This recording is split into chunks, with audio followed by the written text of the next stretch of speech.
Welcome to Politics Done Right. I am your host, Egberto Willies. This is a progressive program that will take the mystery out of politics.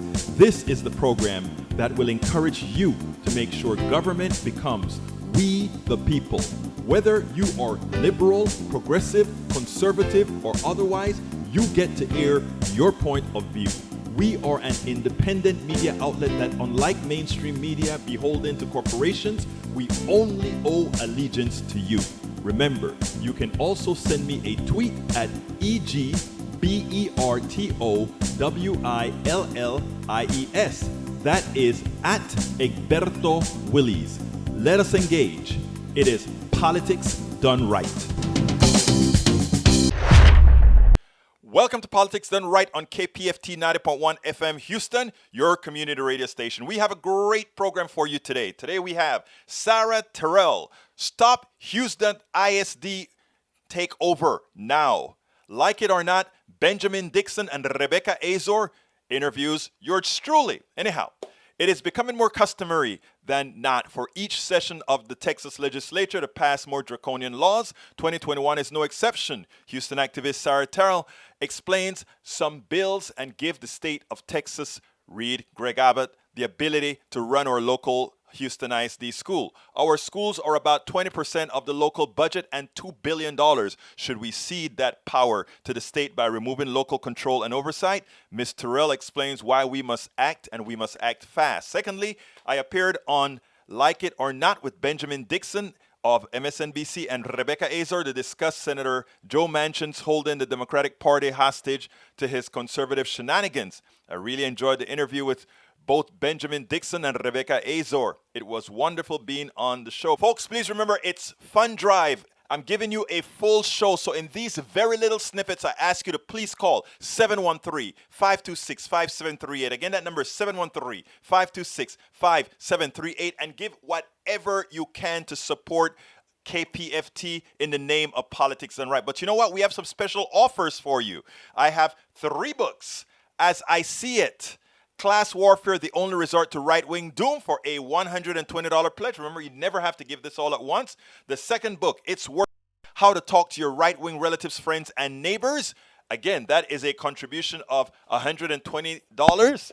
And the third book, How to Make America Utopia, Take Away the Economy from Those Who Rigged It. That's a pledge as well for $120. Get 2 of the books, that's $200. Get 3 of the books, $250. So you save in your pledge by getting all 3 books. Folks, please support us. These books, you know, what you're really doing is you're really supporting a great station, ensuring that we can continue to give all these great programmings that we provide you, the news that we give you, the enlightenment that we give you, the good opinion that we give you. So please, again, call 713-526-5738. Again, that number is 713-526-5738. Please go ahead and do that now. I still have a few more things to say, so you can go ahead and call it before we actually start the programming. I want to big thank you to Walter Foodie of Houston, Texas, for your kind contribution. We could not do this without you. Folks, before we get started, please remember, this is your community radio station, KPFT in your minds. Talk about it. Tell your friends to tune in to 90.1 FM Houston or listen at kpft.org. Likewise, keep our 100,000 watt station that covers the entire Southeast Texas on air by donating what you can afford at our website, kpft.org, or call 713-526-5738. Again, I mentioned the books that we have for you. Please go ahead and get them. But anyhow, let's go ahead and let's get busy. Today, we are honored to have Sarah Terrell, is a Houston resident and concerned citizen forced into community activism. She is concerned about 2 specific bills in the Texas legislature that will have a material effect on our Houston Independent District school system. Sarah, welcome to Politics Done Right. How are you doing today? I'm good. Thank you for having me, Egberto. Well, absolutely. You know, it is concerning to me, the amount of stuff that's happening in the Texas legislature right now. It almost keeps your head spinning. And sometimes I wonder if that is done on purpose so that we can't concentrate on one thing. And in that inability to concentrate on one thing, they get to put a whole lot of crap through. But luckily, we have people like you in the community. And so, what I'd like to do is first ask you to tell us the story about two bills: HB 3270, which is a House bill, and SB 1365, which is a Senate bill. And this is all, folks, at the Texas legislature. For those of you who are listening in other states, be aware what you see Sarah doing here. We need heroes like that in your state as well. Please, Sarah, tell us about those bills. Well, the Houston Independent School District has been under the gun to be taken over by the Texas Education Agency, which I'll refer to as TEA in this conversation, for a couple of years now. They kind of got in the line of fire by having one single consistently failing school, failing under the rubric, which is largely dependent on these high stakes testing. It's called STAR in Texas, but everybody has it in their state as well. So failing under that rubric, we do have one school that has consistently had a failure rating for a number of years. And so there was a bill passed in 2015 that introduced the idea that if you have such a school, even a single school out of a huge district, for instance, HISD has 280 schools. We have one in this category.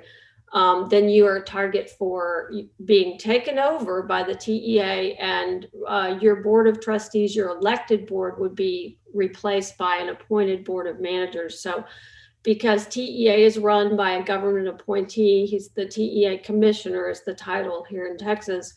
That's basically, your school board would be appointed by Greg Abbott, by the governor. So we've been in their target sites for some time. Sarah, I want to stop you a second because I want to make sure that I understand what you just said correctly. And I think everybody needs to understand this. You are saying the Houston Independent School District has one consistently failing school. And because the way the law was written, that one consistently failing school will authorize the Texas state government to take over a local board and control the entire district that is comprised of 238 schools. So less than a 0.5% failure is equivalent to we come and take over the entire darn system. Is that what you're saying? 280 schools. So it's 280 schools. It's a smaller percentage than you just mentioned. But it's way smaller. I thought okay, great. Now tell me, did I understand that correctly? That was restated very well. Thank you.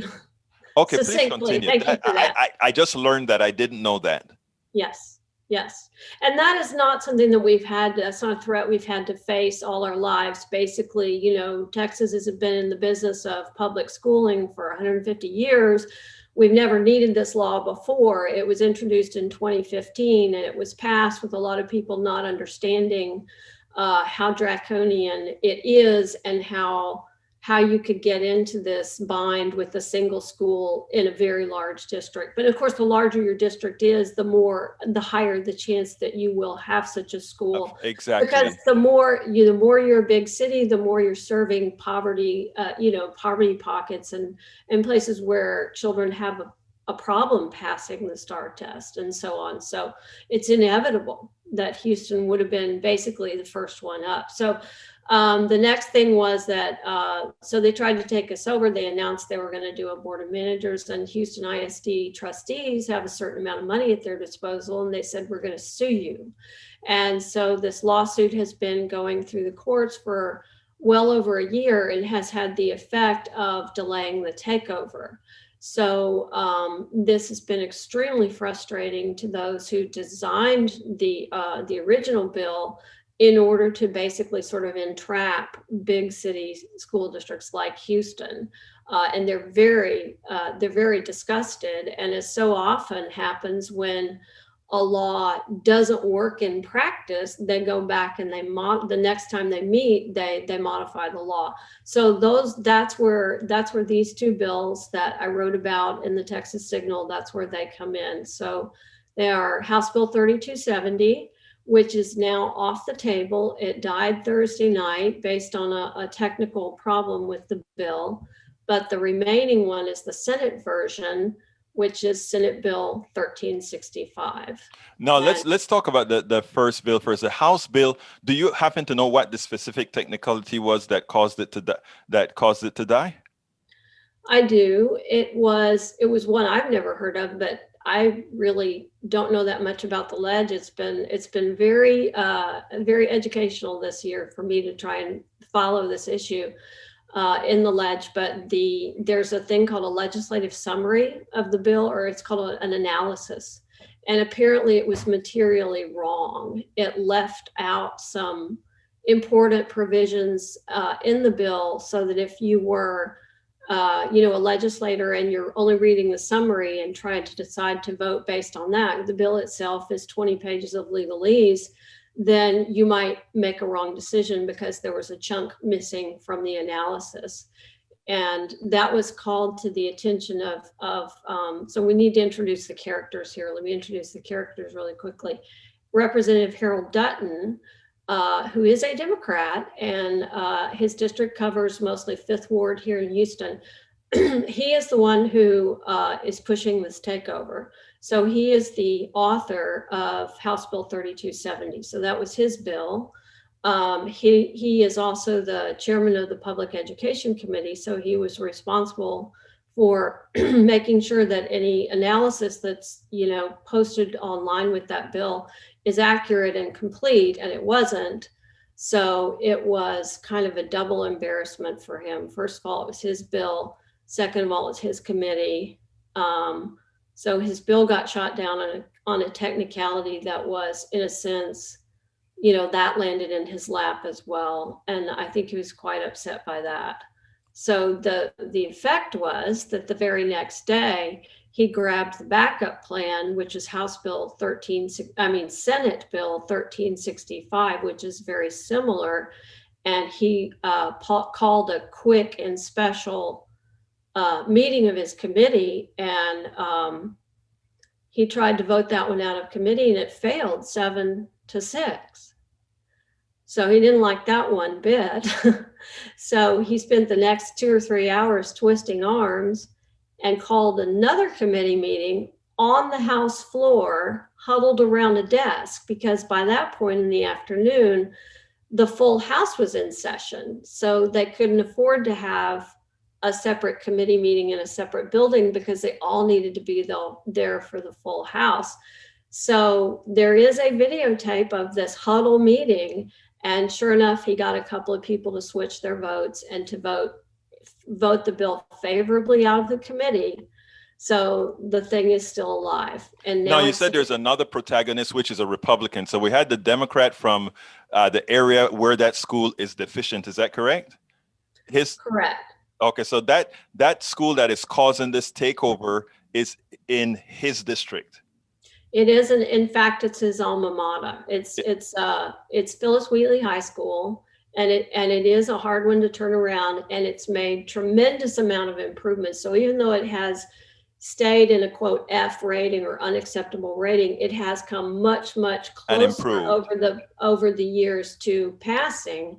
And I think one of the concerns of those who really want the takeover is that if the lawsuit draws this thing out long enough, eventually Wheatley will tip over into passing, and then I want to get there in a second. That'll be an issue. But I'm not really sure about that or the legal part, but it seems I understand. Like an obvious oncoming problem. I get that. I want to go somewhere. First, let's figure out who is the Republican senator now that's trying to push the same type of bill along.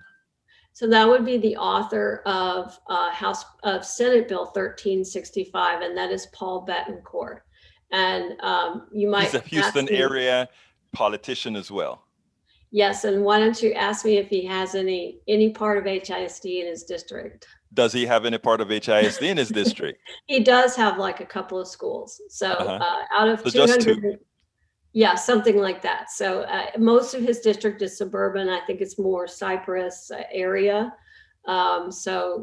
Yet he takes an extreme controlling interest in HISD's affairs and would like to see it taken over by a board appointed by a Republican governor. Now, before we go further, I mean, because this is not only distasteful, this reeks of some sort of legal fraud. So here's what I want to ask you. And notice I said legal fraud. I'm accusing nobody of doing anything illegal. But what I'm saying, to my bare eyes, if I were to hear the story the way you just said it, I would start shouting out legal fraud. And here's what I mean. You're saying now that this person's district, that's his school. Tell me what would happen to a school like Wheatley. Is it Wheatley, right? That's It the is failing Wheatley. school. Mhm. What would happen? Is it likely that lined up right now, there are charter schools who say we can do so much better than what these public schools are doing? Well, it's interesting that you bring that up because Harold Dutton is a huge proponent of charter schools. And I do believe he gets, I haven't looked at his finance reports, but I believe he gets quite a bit of funding through people that are in the charter school world. And yes, so under the original bill that talks about a takeover, it gives you an alternative to being taken over. And the education code does. It was an addition of another bill gave you another way you could handle it. So if you have the failing school, to avoid takeover, you can close the school and send those kids elsewhere, including a charter school in the area might pick them up, or some of them. So that's certainly a benefit to charter schools. Or you can invite a charter school in to take over The the school. school. Yes, that's also that's an allowed solution to the problem. So it's like a charter operator comes in, takes over that public school, and they kind of get I don't know if they get a fully clean slate, but I think they get to start more or less over again. And they get, obviously more years to reach an acceptable status.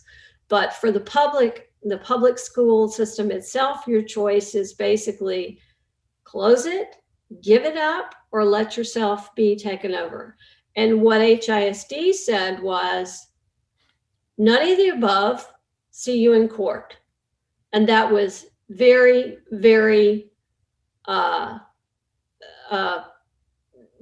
assertive. And I think in some ways unexpected by the takeover people who kind of, I don't know if they thought they had it in the bag, but it has certainly caused them a lot of heartburn. And I think it was the right move. And I think you came up with an interesting point when you said that there's a distinct possibility, given that Wheatley was on the ascent, meaning every year they got a little bit better.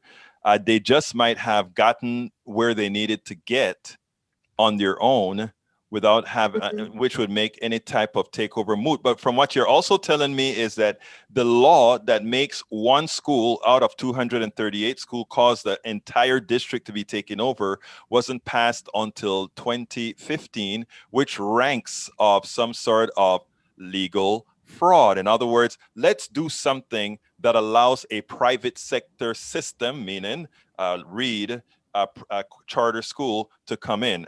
Folks, give us a call, 713-526-5738. Again, that number is 713-526-5738. Take one of our book offers. As I See It, Class Warfare, the Only Resort to Right-Wing Doom. It's worth it. How to Talk to Your Right-Wing Relatives, Friends, and Neighbors, or How to Make America Utopia. Take away the economy from those who rigged it. All of these are $120 each, $200 if you get 2 books, $250 if you get 3 books. Let's continue. I want to pontificate on one thing before we continue.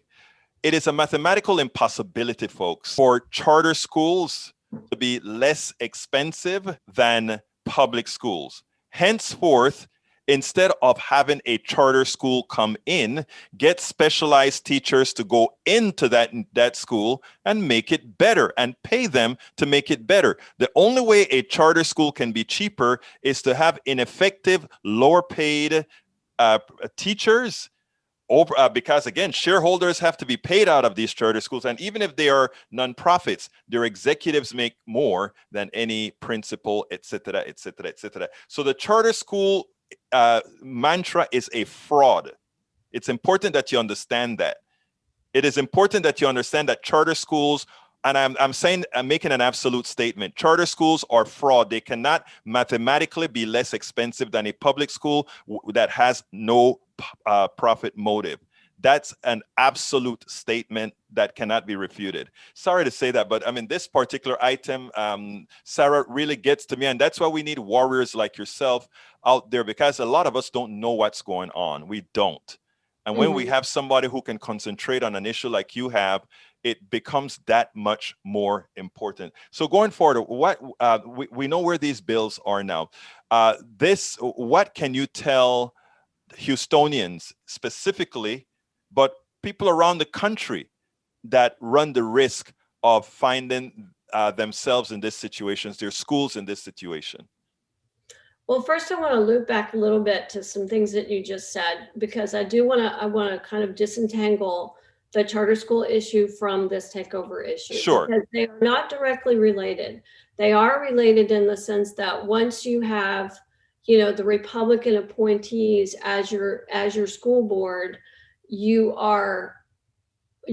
whole public school system is much more vulnerable because Republicans are so behind the charter school movement. So it's an indirect effect there. It's also an indirect, carrot stick deal with the failing school itself, that if you just close it and the children are basically available to the charter movement to be picked up, or you go ahead and charterize it yourself. That's the connection with charters. I think, what I want to talk about here today is I want to talk about democracy for a moment before, and obviously I'm going to ask Houstonians to call and call their representatives and ask them to oppose these bills. But let me tell the audience something real first. And what Sarah said is very important. That's why I asked about doing my pontification. But I don't want to get the message mixed up with what she is actually working on. I just wanted, because she brought up the possibility of charter schools, I wanted to bring that up, but that isn't her issue specifically. Please go ahead. Please go ahead, Sarah. And with these bills, like I say, it might be an objective for the long game for these bills. In fact, I suspect that it is. But in the short game, what we need to talk to fellow progressives and Democrats about is this is a takeover of local government. So the Houston ISD has an annual budget of $2 billion. The city is $5 billion. The county is $3 billion. So it takes $10 billion to run this place, right? $2 billion of it is HISD. So that is 20% of our government. So I want Houstonians to hear, do we let Greg Abbott come in and grab 20% of our government? Greg Abbott is on a mission to overrule self-government at the local level if you live in a big city that's turned blue. He is on a mission to take away the right to self-government. And people are not attuned to schools, especially if they don't have kids in them. And they don't see that they don't see that as a part of their daily life. They don't even think of it as government, but it is. Our HISD, $2 billion a year, and another $2 billion every so often when they sell bonds. And in the next few months, they'll be getting many, many hundreds of millions of dollars. I believe, I don't know the number, but it's going to be in the hundreds of millions of new money for COVID relief. That is a heck of a responsibility. And right now that's in the hands of 9 elected people. They are 100% women. Every single one, 8 out of 9 are Black or brown or Asian. They look like the diversity of our city. So I'm not confident that that will be reflected in a board of people appointed by Greg Abbott. So these are things I want people to understand, is this is a power grab, and you will lose your representation. You will lose the ability to impact schools and the spending of money and the closing of schools. There are many issues that could come into play here. Board of managers, HISD has been very reluctant to close schools, even as the population in those schools goes down. If you close it, what do you do with the real estate? Well, if it's in a gentrifying area, it could be very tempting to sell that off to a developer and have maybe even the same developer say, well, I'll sell you this other tract for a huge price and it's not as valuable. But there's a lot of stuff that could go on. HISD is a massive holder of real estate in this city, and a lot of the real estate that they own is very good real estate. So that concerns me. $2 billion a year. The board of managers would be potentially appointing the superintendent. As you know, we had a temporary or interim superintendent for a year and a half. She's announced she's leaving in June.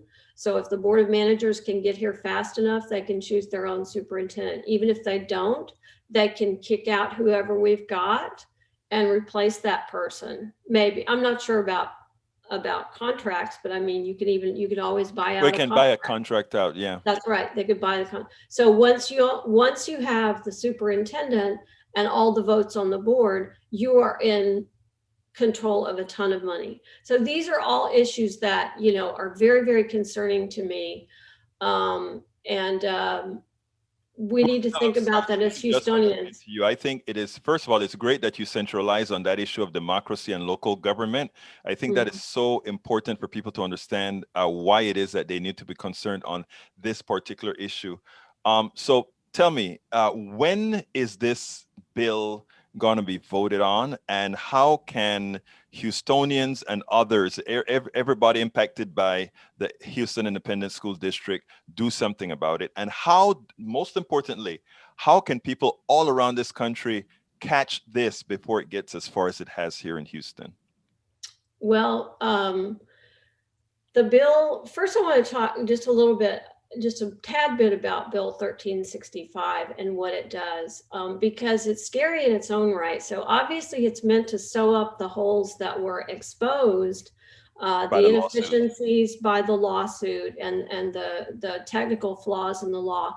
But in order to sew those holes tight shut, what this law does is it creates a new form of investigation of the TEA on a local school district.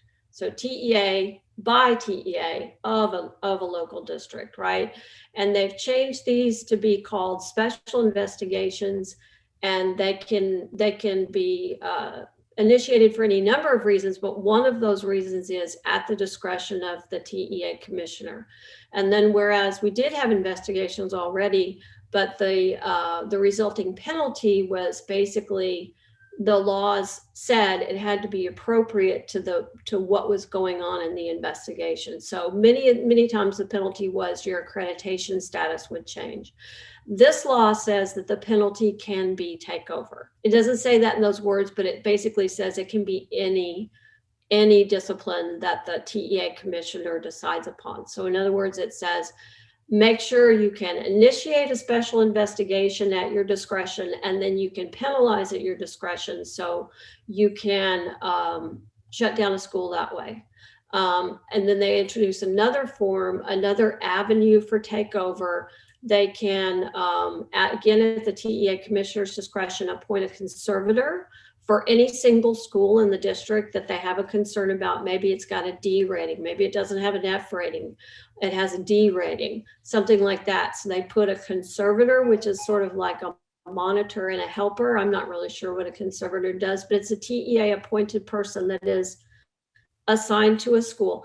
After the conservator has been present for 2 consecutive years, then the law says that's a good reason. Now you can be taken over. So these are broad, these avenues sort of existed in the law, but now they're broadening these avenues and they're paving them very smooth so that the commissioner can basically target a school district.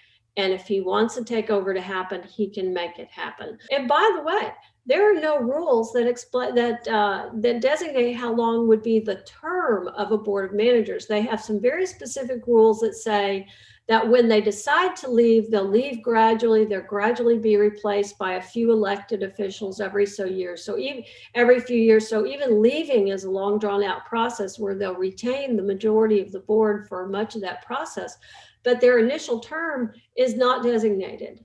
So people think they're going to stay 5 years. That's not based on anything except some other takeovers that were takeovers of districts that basically had financially bottomed out.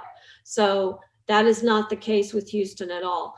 And in my opinion, the extreme aggression and intensity of interest that's placed by these powers on these bills, just the determination to get this takeover done and finished and sewn up tells me, and the $2 billion a year that's at stake tells me that this is not necessarily going to be a 5-year deal. And there's nothing in law that says that they can't stay as long as they want. So if we don't protect local control and local self-representative government right now, we may lose it for a decade or more, much more, potentially much more. It's a very serious situation for democracy. Now, it's designed for HISD, but it's applicable to all school districts and even other forms of education agencies like the Harris County Board of Education. We have another whole entity here. It's not a real active entity, but that one would be subject to takeover as well.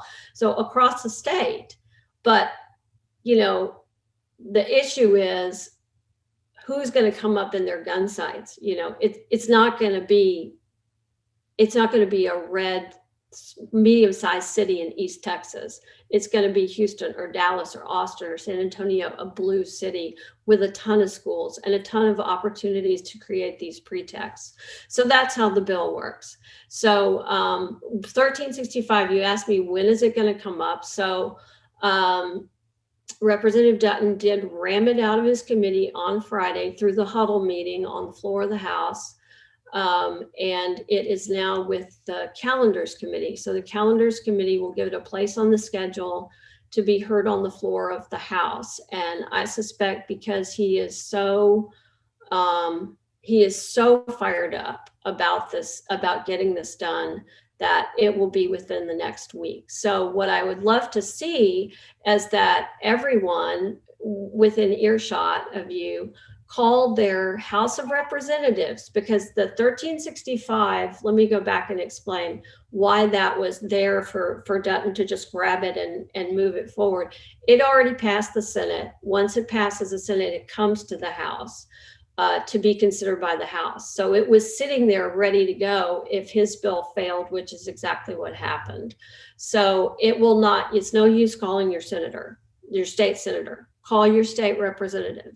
And if you live in Houston, find out who all the state representatives are in what we call the Houston delegation. So Houston and around there. So call your own first, because your call gets logged into some kind of a recording system. Code, and that the one to your own representative counts the most. But there's nothing to stop you from calling or emailing. Calling is better, but emailing is good too.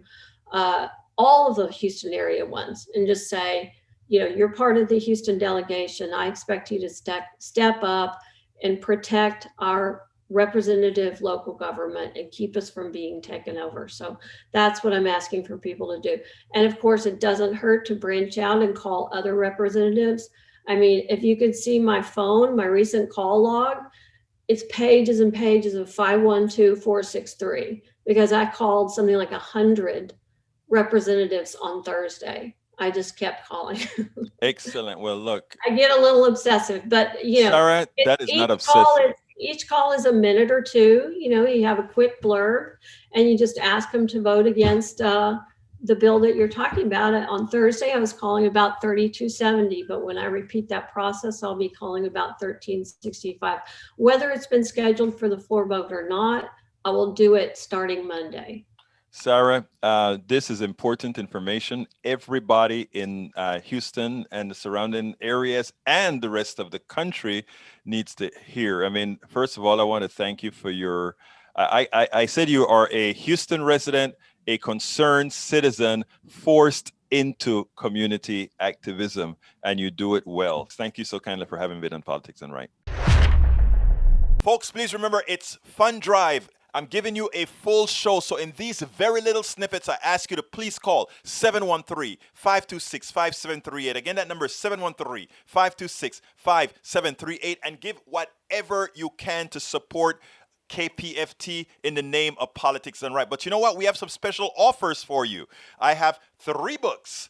As I See It, Class Warfare, The Only Resort to Right-Wing Doom, for a $120 pledge. Remember, you never have to give this all at once. The second book, It's Worth How to Talk to Your Right-Wing Relatives, Friends, and Neighbors. Again, that is a contribution of $120.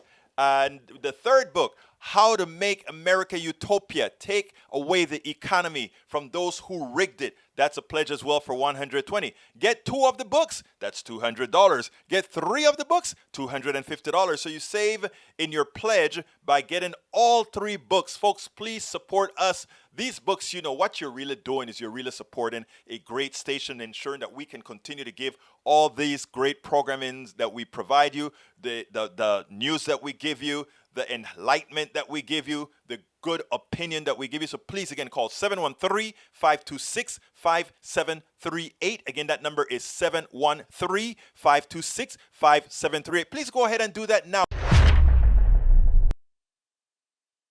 Welcome back to Like It or Not, where we're free to tell the truth and not care who doesn't like it. Joining me now is Egberto Willies. He is the host of the political podcast, Politics Done Right, a progressive program that will take the mystery out of politics. Egberto, thanks so much for joining us. How are you this morning, sir?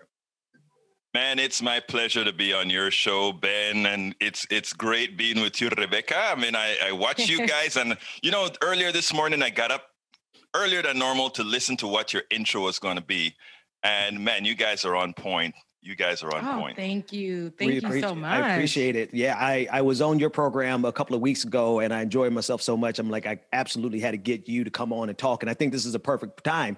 I want to start with Joe Manchin because you have a really robust analysis of all this stuff. Joe Manchin was one of the Democrats, obviously, who voted against the minimum wage increase. And he took to the Sunday shows, CNN's State of the Union with Jake Tapper, and he explained why he fought for less federal aid instead of more. Let's take a look at it real quick. Changes that you pushed for, enhanced federal unemployment benefits now expire about a month earlier, and there's a new income cap for writing them off on your taxes. I have to say, you represent one of the lowest income states in the nation. Why were you fighting for less help for citizens during this cruel economic time? Well, Jake, first let me just say it's always good to be with you, okay? And next of all I did was try to make sure that we were targeting where the help was needed. Right now, we're getting $300 to people who are unemployed by no fault of their own. I want that to continue seamlessly. I think that basically, if you look at all the things that we've done in targeting, how we help the families, how we help their children, with child tax credits, there was so much more that we were doing. We're giving more help to individuals than ever before. 300 was seamless. It continues on through the end of August if needed. And that's what we tried to do. So one of the things he didn't mention there that he actually said online, as well as in a previous interview, is that he didn't think that it should be $400 a week for unemployment because that would de-incentivize workers from going out to find jobs. Egberto, what's your take on Joe Manchin and all of this gaslighting? Well, there you go, gaslighting he's doing. Joe Manchin is not even consistent with the things that he's saying. He realized how he sounded on some programs, and then he said that the reason he went ahead with the $300 was sort of a technical thing, right? In other words, since the people are getting $300 now, if they go up to $400, it'll create a few weeks where they don't get their pay, which makes no sense. He said that to Martha Raddack on the ABC interview. Yeah. Now, what was distressing is that I didn't hear the appropriate questions because he made a plausible argument. That argument that he said was, but I want to start at $11 because if you see $11, what you'll see is that actually takes a person out of being in poverty. The problem with that is, let's go under the assumption that minimum wage had gone up with inflation. What you would have seen then is that the minimum wage should be over $20 right now. So he wants to start indexing from $11, which is nothing more than wage theft over the last generation. I wrote a piece on this same issue where I said, those of us with a progressive bent, need to change the argument. The argument shouldn't be, people deserve this. The argument should be, why had we allowed wage theft over the last 20 plus years, over the last 30 years? Because what happens is when you go ahead and not increase the minimum wage.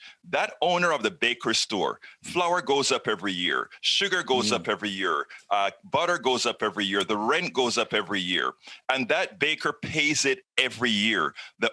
And he raises his prices a bit every year. The only thing that stays stagnant is that workers pay, that worker who has no representation. So what that is equivalent to, if you take a look at it, is wage theft, because he or she is the only one who doesn't have the power to say, wait a minute, it went up for everybody else. What about me? Well, yes. And we know Manchin is known for, he's part of the crew that wants to bring everybody down and make sure that their pockets are fat and keep us down and suffering.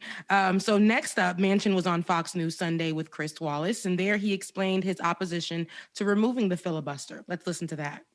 I'd make it harder to get rid of the filibuster. I'm supporting the filibuster. I'm going to continue to support the filibuster. I think it defines who we are as a Senate. I'll make it harder to get rid of it, but it should be painful if you want to use it. You should make sure the place works to where, okay, I want to work with you. How can we do this? How do we move forward? My Republican friends are my friends. They're not my enemies. And my Democrats is my colleagues. They're not my enemy either. That's my caucus. Together, we've got to make this place work, and it should be harder to invoke pain. It should be painful for us. Don't make it painful for the other side. Don't make it painful for the... Egberto, what? I'm sorry. Good God. Yeah. Let me say, before I go into that specifically, it is ironic that what we have is this person. He refers to the Republicans all of the times as my friends, and he refers to Democrats as the Democrat group, or he also says he uses the term my colleagues. He doesn't have that warm feeling with the Democratic side, but it's deeper than that, right?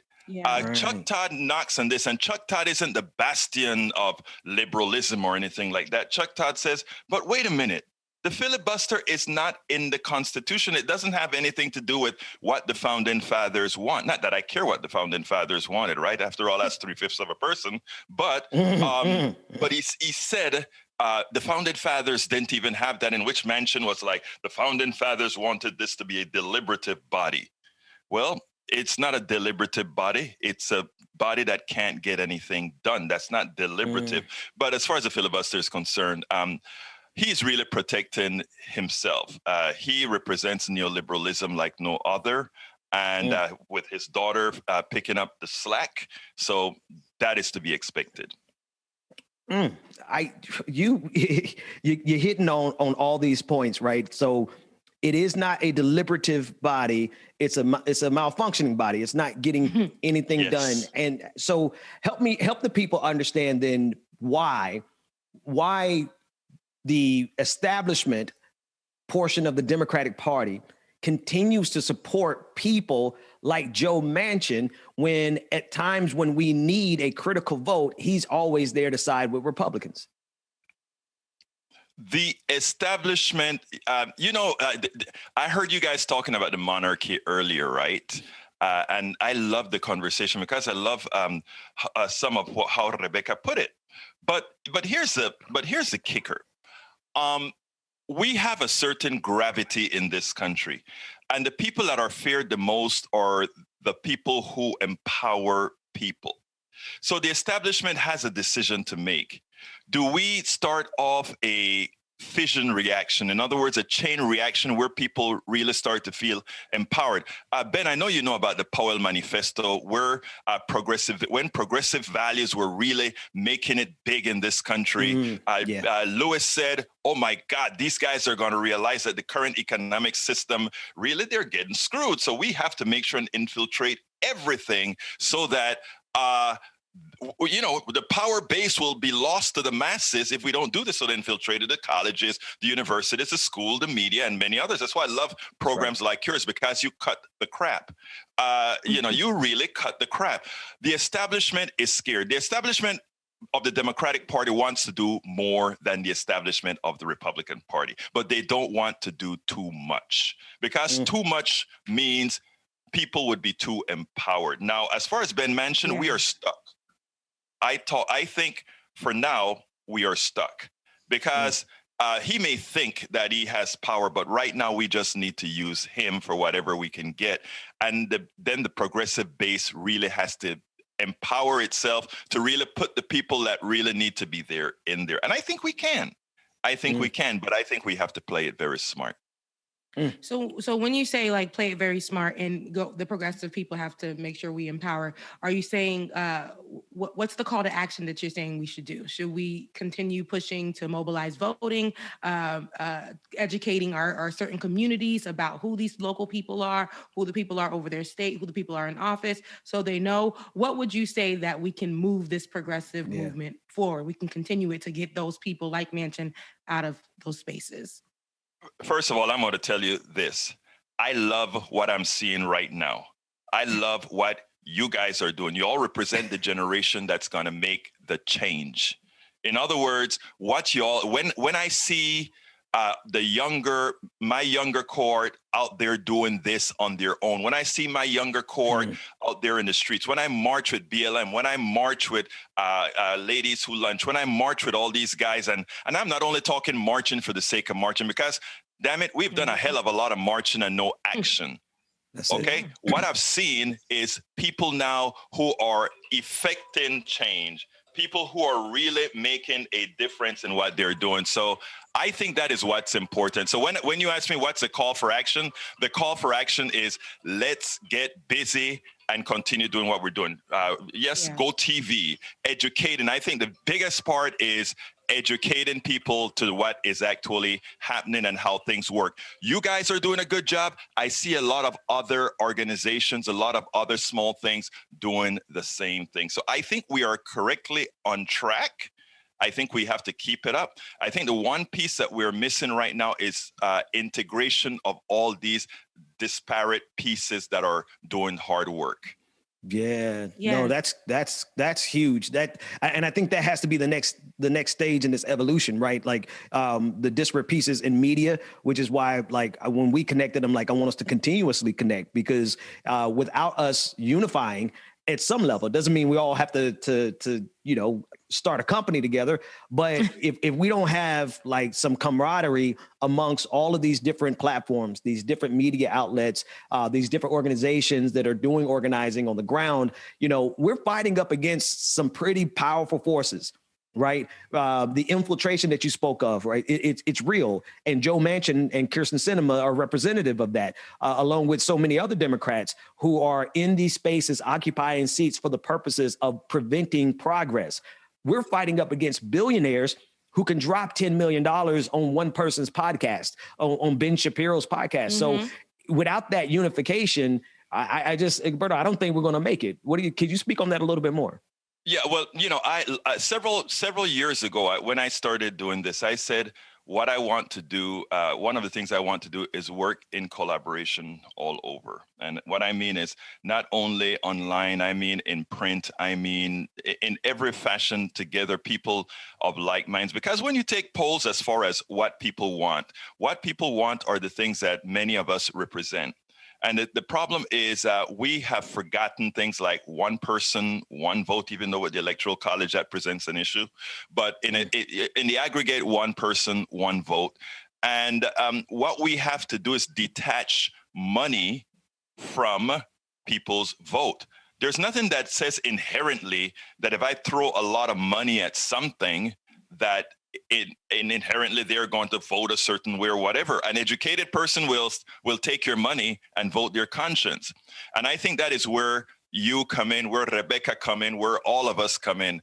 And that is to say, if you take a look at my website, I have ads from the corporate structure. Some people would say that's hypocritical. And I say, well, why is that hypocritical? I'm using the funding that in the aggregate all of us produce to go ahead and do good. What you're doing is do good. And what is doing good? Education. I can tell you from the different audiences that I have, and I'm sure it is the same for the different audiences that you guys have. people, the letters that you get that say, wow, I didn't realize that. I really feel empowered. Now I am going to do something. Yeah. The problem is that since our reach in the aggregate is not large, like, you get on ABC, when, come on, Ben, when you are on MSNBC, you have millions of people watching you right away. But when you are on, egbertowillies.com or Politics Done Right, you have a few thousand people that are going to see your podcast and these other things.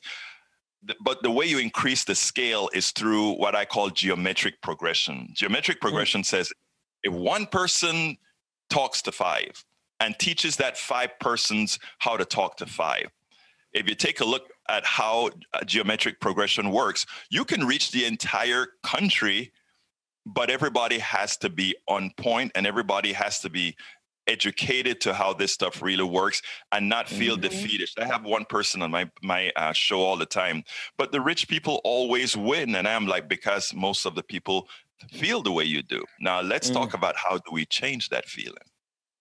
Yes. And you say that, how do we change that feeling? We have to walk in that, not only because we're so used to, as a society built for us, we're so used to saying, okay, this is it for us. And we're just never going to be rich. We're not supposed to be rich. This is just our life. And you said something like, you've been talking about our show and how you like it. And I appreciate that so much. That's an honor. Thank you so much. You come from a background in a software company, 20 years in a software company, and you decided to flip it on its head and bring it over to progressive politics. So what led you to that avenue? Yeah. I'm going to be extremely honest. First of all, my website was making enough for me to be able to make, first of all, it's altruistic, yes, but you can't have altruism with a starving belly. So,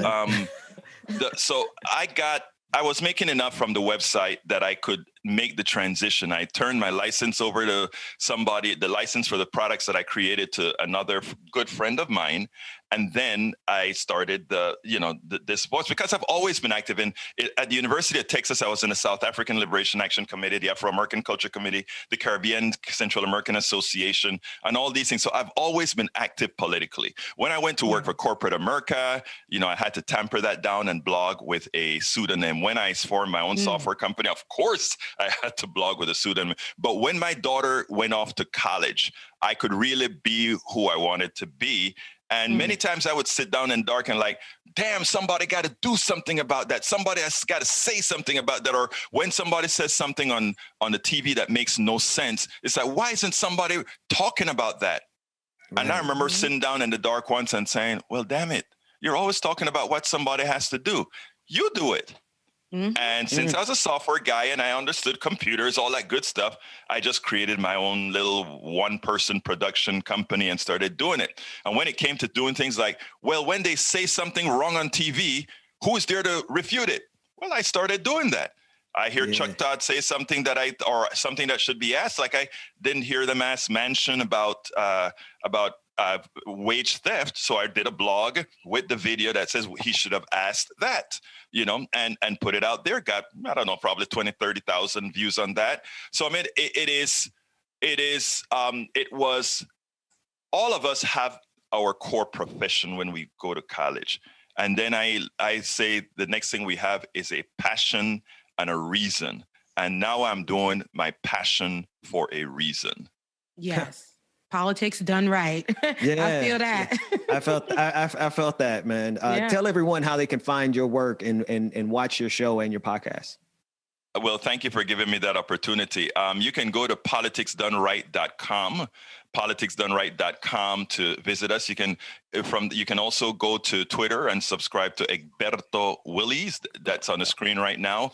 Or you can also go to our YouTube channel, which is also Egberto Willies. So, and by the way, if you go to egbertowillies.com, you can check out some of our books as well. I just recently wrote a book called It's Worth It, How to Talk to Your Right-Wing Friends, your right-wing relatives, friends, and neighbors. And the book, the reason I wrote that book was specifically because Rebecca asked earlier, how do we actually change, right?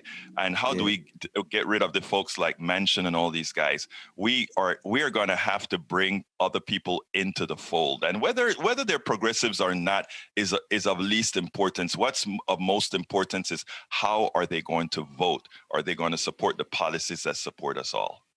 I just absolutely love. I love your work, and I've followed your work for some years. But more importantly, just the way you say Rebecca, and it just I've been struggling. I don't want to mess up your name over and over and over again. I feel like the country dude from Mississippi when I say Egberto, and then you just you're just rolling those. I love that. I love that, Rebecca. Say it, Rebecca. Yeah. Please say it for me, Rebecca. Say it. Egberto. There you go, Egberto. I love you, Rebecca. That was great. Rebecca. Normal. When I look at the name, that's what I see, So, but Ben kept saying how you say it, and I'm like, that's so from Mississippi, we say Egberto. I'm actually what I'm saying. I'm just gonna say E. Hey, thanks E for coming on the show. We'd love to have you back anytime. We really appreciate the work. Man, it's my pleasure being. And what I want to tell you guys, thank you for what you all do. What you all do is extremely important. And, I'm honored to be on your show. Oh, man, we appreciate that. Please call 713-526-5738. Again, that number is 713-526-5738. And give whatever you can to support KPFT in the name of Politics Done Right. But you know what? We have some special offers for you. I have 3 books. As I See It, Class Warfare, the Only Resort to Right-Wing Doom, for a $120 pledge. Remember, you never have to give this all at once. The second book, It's Worth How to Talk to Your Right-Wing Relatives, Friends, and Neighbors. Again, that is a contribution of $120. And the third book, How to Make America Utopia, Take Away the Economy from Those Who Rigged It. That's a pledge as well for $120. Get 2 of the books, that's $200. Get 3 of the books, $250. So you save in your pledge by getting all 3 books. Brothers and sisters listening right now, we do need you. We do need your support to keep this station doing what it does. Call 713-526-5738. Take one of the offers or just join us for whatever you can. 713-526-5738. My name is Egberto Willies. This is Politics Done Right, and you know how I end this, baby. I am what? Out!